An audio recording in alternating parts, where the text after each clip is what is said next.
and ready!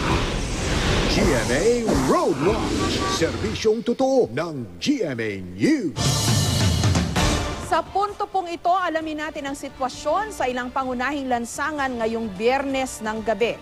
Narito po ang live na kuha ng MMDA traffic camera sa bahagi ng Katipunan Avenue sa Quezon City.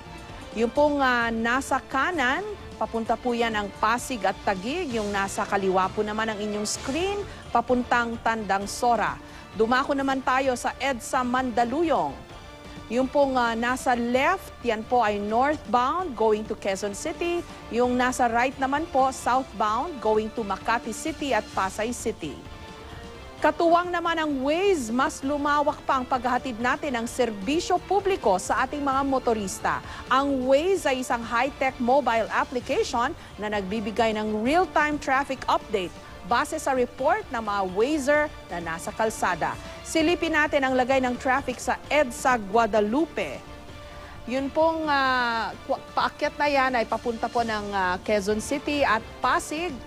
Mapulang-mapula, ibig sabihin po niyan, mabagal ang daloy ng traffic. Ang average speed as of this hour ay 9 kilometers per hour. So, ibig sabihin po, hinay-hinay lang, paunti-unti ang usad ng traffic dahil mapulang-mapula po at pinapayuhan natin ang ating mga motorista na habaan pa ang inyong pasensya dahil alam niyo po naman pagka Biyernes ng gabi, ganyan na. Yan na po ang normal na daloy ng traffic. Kamustahin naman natin ang traffic sa Macapagal at Rojas Boulevard. Hindi po gaanong mapula. Dahil ito pong nasa aking, ito pong light red, ibig sabihin po niyan, hindi gaanong heavy ang traffic. Ang average speed ay 11 kilometers per hour.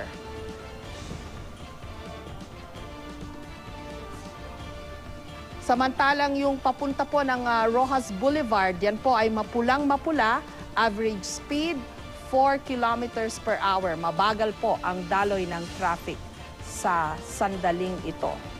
Ito po ang latest mula sa GMA Road Watch. Pwede niyong i-download ang Waze application sa inyong smartphone at sumama sa lumalaking Wazer community na ready maghatid ng real-time traffic situation habang kayo'y on the road. Magplano para sigurado. I am ready. Serbisyong totoo ng GMA News.